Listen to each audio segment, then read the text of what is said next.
So, energy stealing offender number two is caffeine. So, you might think it's actually the opposite because if you're tired, caffeine will get you going. That's because caffeine forces you to pump adrenaline into the body. It's that adrenaline that gives you that energy high.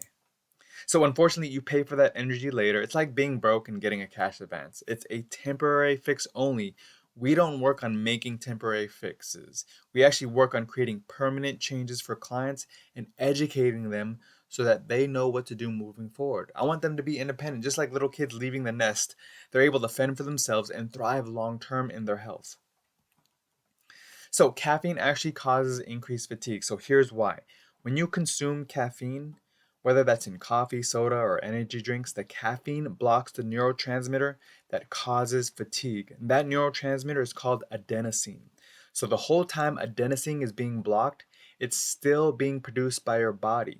So, when the caffeine wears off, there's a buildup of adenosine and you feel a rush of it all at once, making you feel exhausted.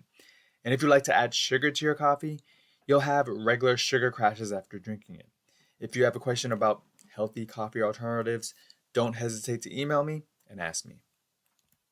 So, I want to spread the wealth of health in the form of healthy, delicious, energy boosting foods. So, if you want to get free access to my recipe guide, simply just email me at brandonrdrake@gmail.com and ask for the recipe guide. And that's it, nothing hard. And feel free to ask me any other nutrition and food related questions. Peace.